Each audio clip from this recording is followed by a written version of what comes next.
Bonjour à toutes et bonjour à tous. J'espère que vous allez très bien et je suis ravie de vous retrouver pour cette nouvelle vidéo dans laquelle nous allons parler de vos énergies pour le mois de juin 2024. Alors, vous savez que quand je dis qu'on va parler de vos énergies, évidemment, c'est à condition que ça ait du sens et que vous puissiez vous reconnaître dans mon interprétation des cartes aujourd'hui. Merci en tout cas pour votre présence, pour votre intérêt également, et puis pour toute votre bienveillance. Alors, pour ce tirage, on va parler d'abord des arcanes majeurs. Vous en avez quelques-uns. C'est assez impressionnant comme tirage en termes d'énergie. On va en parler. Peut-être que c'est un mois euh, assez puissant pour vous. Le pendu, tout d'abord. Le pendu, c'est la carte qui était venue lors du tirage semestriel. Et elle est importante, cette carte. Je vais regarder, vous étiez au mois de mai avec la roue de fortune. D'accord. Cette carte est importante parce qu'elle peut être une sorte de fil conducteur ou d'énergie un peu dominante pour vous durant ce mois. Arcane majeur, le jugement dans l'état d'esprit. Vous avez le diable dans la position de ce qui s'est peut-être passé avant ce mois de juin, la mort dans la position de ce que vous désirez le plus, le monde dans la sphère professionnelle, et en arcane majeur, on a fait le tour. C'est quelque chose, hein, le diable, le jugement, la mort. Alors, il y a des cartes de métamorphose, mais ça peut bouger les choses et ça peut vous bouleverser quand même, hein. Des épées, des épées, des épées, des coupes, des bâtons et des épées. Beaucoup d'épées et ça ne m'étonne pas vraiment. Le mental occupe une place peut-être prédominante pour vous sur ce mois de juin. Alors, la roue de fortune du mois de mai nous explique qu'il y a peut-être eu des changements que la vie a amenés, des changements positifs, moins intéressants parfois, mais des changements en tout cas qui étaient peut-être nécessaires et qui vous ont obligé ou qui vous poussent au mois de juin à vous adapter et à changer certaines choses. Le pendu est là pour questionner justement les blocages, les situations répétitives, les situations que l'on n'arrive pas à dépasser parce qu'on a toujours la même pensée, parce qu'on pose toujours le même regard et que ça n'invite pas effectivement à une évolution. Le pendu, c'est prenez le temps, c'est ça qu'elle nous raconte, cette carte, prenez le temps de considérer les situations que vous êtes en train de vivre pour voir quelles sont les modifications que vous pourriez peut-être entrevoir, et ça va vous permettre aussi de pouvoir faire évoluer les choses. Le pendu, c'est pas simplement une carte de situation bloquée ou qui rencontre un butoir. C'est comment on dépasse ça. Qu'est-ce qu'on est capable de mettre en place pour permettre de dépasser certaines convictions, certains blocages, certains modes de fonctionnement, certaines croyances également.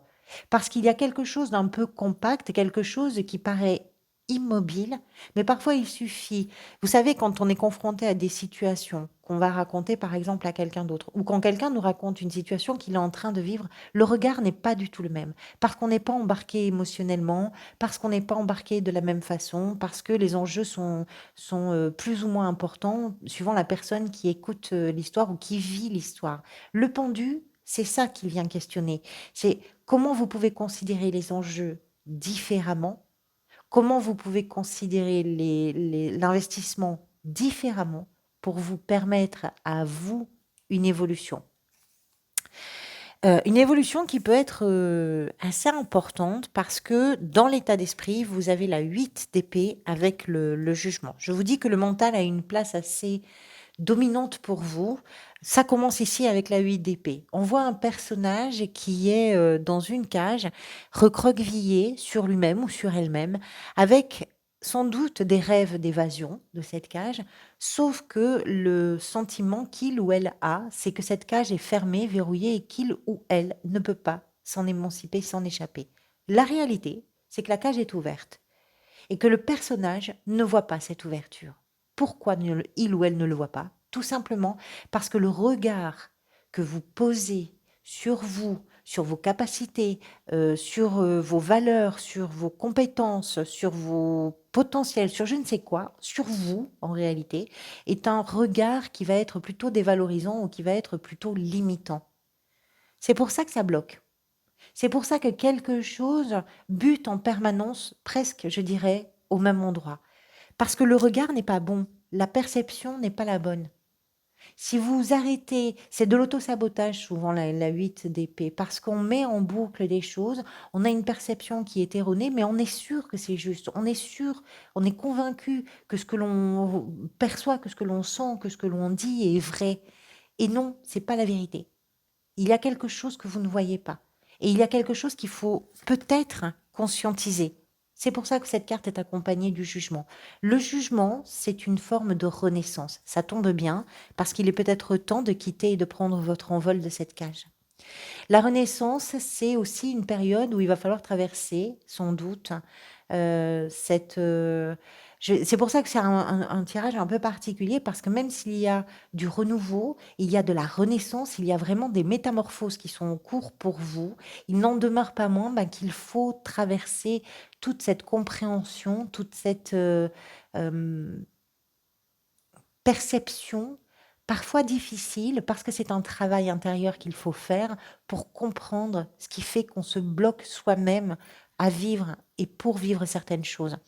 Le jugement, c'est arriver à se défaire de tout ça, à se défaire de ces vieilles peaux, à se défaire de ces casseroles, à se défaire et à assumer qui on est. Parce que le visage que l'on présente tout le monde n'est pas forcément la réalité de ce que l'on est ou de qui on est. C'est ça le jugement. Mais c'est accepter aussi qu'en se débarrassant de ces vieilles peaux et de ces casseroles, c'est accepter que les choses seront différentes. Et c'est pas toujours évident d'accepter ça. Ici, c'est une prison mentale dont il faut vous échapper. Quand vous allez prendre ce risque de mettre le pied en dehors de cette prison mentale, vous allez vous rendre compte qu'il était temps. Le jugement, c'est une sorte d'alarme intérieure. C'est quelque chose d'important. Vous ne pouvez pas continuer ainsi. Il y a quelque chose de cet ordre-là, de cette urgence-là. Il faut sortir de ce contexte, sortir de ce cadre, sortir de ce fonctionnement, de cette croyance. C'est laisser quelque chose derrière vous aussi. Alors peut-être que c'est pas aussi simple que ça, mais par contre, c'est nécessaire et probablement assez libérateur pour vous. Ce qui vous a peut-être amené vers ça, c'est représenté ici par le diable. Le diable, c'est toutes les emprises, quelle que soit leur forme des emprises. Emprise psychologique, emprise euh, par rapport à quelque chose dont on est dépendant physiquement, emprise par rapport à des croyances, emprise par rapport à, j'en sais rien, des traditions, une culture, une famille, euh, peu importe. Tout ce qui vous a mis dans un conditionnement, tout ce qui vous a bloqué, tout ce qui vous a empêché, vous, d'évoluer, d'avancer. Je pense qu'il y a une prise de conscience, mais qui arrive vraiment comme une claque en pleine figure. Il y a quelque chose qui devient absolument incontournable, absolument urgent, mais qui est très libérateur. Par contre, c'est pas facile de se libérer, parce qu'il y a un vertige aussi à la libération. L'idée de fou, le monde entier existe et je croyais que j'étais tout seul sur mon petit caillou ou toute seule sur mon petit caillou et que il y avait rien autour. Non, la réalité, c'est il y a tout autour. Il y a vraiment tout. Donc c'est un peu vertigineux, si vous voulez. C'est un peu vertigineux parce que souvent, les chaînes, les chaînes intellectuelles, mentales qui sont mises en place, les conditionnements, parce que l'on croit certaines choses, soit par convenance personnelle, parce que parfois, c'est plus simple de se dire non, mais de toute façon, ça, je ne peux pas le faire parce que je ne suis pas en mesure de le faire, soit parce que un entourage nous a conditionnés à penser que l'on n'était pas suffisamment bien, pas suffisamment courageux ou courageuse, pas suffisamment compétent, compétente, bref. Tout ça fait qu'à un moment donné, on s'est retrouvé complètement bloqué. Et là, sur le mois de juin, vous faites sauter les chaînes. Et ce qui change en premier, c'est votre regard. À partir du moment où vous regardez différemment, tout change. C'est assez impressionnant ce jeu, votre tirage du mois de juin. La mort dans ce que vous désirez le plus, c'est que ça change. C'est une métamorphose. C'est que ce qui a été n'existe plus, mais que ça serve, surtout que ça serve, que ça se transforme, que ça devienne quelque chose pour vous, que ça vous permette à vous de vous élever, d'évoluer, de progresser, d'avancer, de renaître, que ça vous permette d'ouvrir cette cage. C'est ça en plus que vous voulez. C'est pas la vie, hein. Autant sur le mois de je disais sur le mois de mai, vous aviez la haute fortune qui nous explique que la vie vous a poussé dans cette direction-là, peut-être par des rencontres, par des situations, je n'en sais rien, par des circonstances, mais maintenant, vous ne lâchez pas l'affaire, c'est vous qui voulez ça. C'est vous donner cette chance de renaître, c'est vous donner cette chance de vous relever totalement différemment. Il y a quelque chose qui ne sera pas pareil pour vous, si ça vous raconte une histoire qui ne sera plus pareille pour vous à partir du mois de juin. La 5 d'épée, dans ce qui vient peut-être vous aider, représente... Alors les 5 sont toujours associés à des instabilités émotionnelles, intellectuelles, des instabilités de choix, des instabilités dans les choix. Voilà. Il y a une agitation avec la 5 d'épée. Alors cette carte vient dans ce qui vient vous aider, c'est de sortir de la stérilité des discours, des discussions, des disputes qui ne mènent nulle part, si ce n'est à se blesser les uns les autres, à se dire des mots plus hauts que ce que l'on pense et à faire du mal juste pour être capable de dire c'est moi qui ai eu le dernier mot. Mais ça ne mène à rien. Personne ne se regrandit, les situations n'évoluent pas. Votre regard change. Ce qui va venir vous aider, c'est de changer aussi ça. Alors ça peut être effectivement dans un environnement avec des personnes autour de vous, mais ça peut être également tous vos conflits intérieurs qui sont liés à vos addictions, à vos limitations, à vos croyances, qui sont liés à tout ce qui vous a mis dans un conditionnement. Voilà, ça c'est un paquet. Le paquet, on a fait le contour, etc. Et vous, vous êtes en train de dire, ah non, non, non, non, attention, je ne suis pas le paquet que vous croyez, pas du tout. Je suis quelqu'un d'autre et je suis en train de me libérer justement de tout ce que vous avez cru et de tout ce que j'ai cru moi-même. C'est un peu ça l'idée.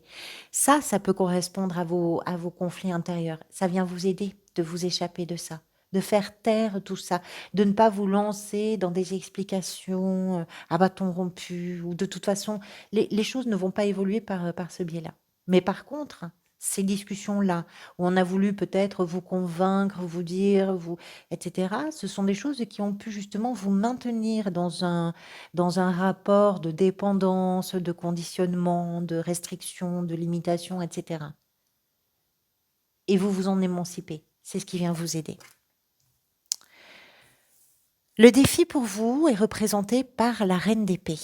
Alors, la reine d'épée représente l'autonomie, l'indépendance, la capacité à prendre des décisions, la capacité à voir clair, la, la clarté d'esprit et la clarté de communication. Vous l'avez en défi. Mais ça ne m'étonne pas vraiment, hein. Vous êtes sur une période de transition, de métamorphose, d'évolution, de changement, d'abandon aussi de certaines choses, mais peut-être aussi de morceaux de vous-même, hein, quelque part. Donc forcément, prendre des décisions, voir clair, c'est compliqué. S'émanciper, se libérer de quelque chose et retrouver sa part de liberté et d'autonomie, ça peut devenir aussi un peu vertigineux par moments. Parce que tout d'un coup, on se dit, mais est-ce que je vais y arriver tout seul ou toute seule? Est-ce que je suis capable? Est-ce que ce que j'ai cru pendant des années ou ce à quoi je me suis adonnée pendant des années, c'était pas mieux? Peut-être que c'est ça le défi. C'est de faire confiance à votre jugement, de faire confiance à votre analyse, faire confiance aussi à votre intelligence par rapport à tout ce qui est en lien d'une façon ou d'une autre à votre autonomie et votre indépendance.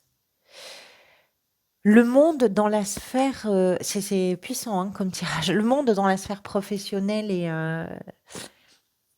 et gestion du quotidien. Le monde, c'est une carte de concrétisation, d'aboutissement. On réalise quelque chose. Alors, quelle que soit votre situation, dans une activité, à la recherche d'un emploi, dans une gestion du quotidien, il y a quelque chose qui arrive à son terme. Ça peut être un contrat qui arrive à son terme, ça peut être une situation précaire qui arrive à son terme, ça peut être une réalisation dans un projet ou dans une formation, peu importe, ou dans une façon de gérer votre quotidien, il y a quelque chose qui fait que là, vous allez pouvoir passer à autre chose. Tout dans votre jeu nous parle de cette fin de cycle, de cette transition, de cette métamorphose. C'est pas simplement chez vous une fin de cycle, c'est aussi tout ce qui est en train de changer. Ce sont tous les changements auxquels vous aspirez, que vous espérez et que vous êtes. Alors, il y a quand même beaucoup de courage aussi hein, dans tout ça. Parce qu'arriver au terme comme ça, d'une façon un peu générale, d'un cycle de vie, il en faut du courage aussi pour vivre ça. Dans la sphère professionnelle, il y a toujours du positif avec le monde. Alors ça ne veut pas dire que vous quittez votre emploi, hein, vous êtes peut-être dans une activité que vous répétez tous les jours, mais il y a quand même possiblement dans cet exercice de l'activité quelque chose qui est en train de se concrétiser et de se réaliser, qui va vous permettre de pouvoir envisager des nouveautés, du renouveau, une formation, un nouveau contrat, une nouvelle possibilité, une nouvelle opportunité. Il y a quelque chose qui se boucle et qui peut être positif. On ne va pas s'en plaindre. Dans la sphère sentimentale, émotionnelle et relationnelle, la 2 de coupe, c'est très joli. Vous voyez ces 2 personnages. La 2 de coupe, c'est un peu comme les amoureux. C'est une union qui est très forte. Alors, ça peut être une relation amoureuse, mais ça peut être aussi dans le cadre d'une relation amicale ou dans le cadre d'une relation familiale. Il y a quelqu'un autour de vous qui vous apporte beaucoup, à qui vous apportez beaucoup et qui vous permet de vivre une relation qui fait vraiment du bien, parce que c'est à l'unisson, parce que c'est au diapason, parce que ça fonctionne ensemble, parce qu'on s'apporte des choses. Il y a une union, une osmose qui est très émouvante, parce qu'elle est aidante, soutenante, parce qu'elle permet à chacun et à chacune d'évoluer, de pouvoir vraiment grandir grâce à ce qu'on l'on s'apporte l'un et l'autre ou l'une et l'autre. La 2 de coupe représente plus qu'une relation. C'est enfin plus qu'une relation, ça ne veut pas dire grand-chose, mais représente, c'est un point de repère, c'est un point d'ancrage qui est fort et qui vous aide à construire quelque chose. Ça peut être une rencontre dans certains cas, peut-être aussi que votre regard change parce que vous rencontrez quelqu'un, votre regard change et évolue parce que quelqu'un vous aide à faire évoluer les choses. Quelqu'un vous aide à vous libérer de certaines choses. Mais il y a quelque chose de très fort entre vous et une personne. Si vous êtes quelqu'un de très solitaire, c'est possible, et que c'est pas une personne, il y a dans votre vie une situation qui, sur le plan émotionnel, est tellement enrichissante qu'elle vous apporte cette grandeur, qu'elle vous apporte ce soutien et qu'elle vous apporte cette situation, quelque chose qui vous permet l'émancipation et la libération. Le cavalier de bâton, dans ce qui est peut-être en train de se manifester pour vous, très intéressant en réponse au pendu. Pourquoi? Parce que le pendu nous parle de ce qui fait butoir. Et ce cavalier, c'est celui ou celle qui fonce et qui rentre dans l'aventure au triple galop. C'est ça qui est en train de se manifester. C'est que vous êtes en train d'ouvrir la porte en grand au cheval qui galope à l'intérieur de vous et qui va vous amener à vivre la vie comme une aventure.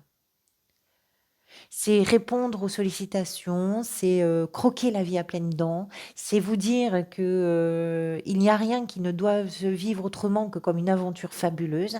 C'est être capable de curiosité, de laisser s'exprimer son désir de découvrir des choses nouvelles, peut-être aussi, pourquoi pas, de bouger géographiquement, y compris par un déménagement, etc.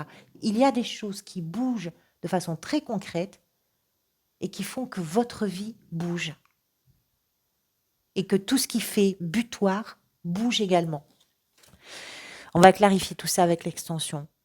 La 10 d'épée à la fin du mois qui représente l'énergie vers laquelle vous allez, c'est une fin de cycle de tout ce qui a pesé dans votre tête, dans votre cœur et qui vous a mis sans doute rudement à l'épreuve, que ce soit sur le plan psychologique, autant peut-être que sur le plan physique.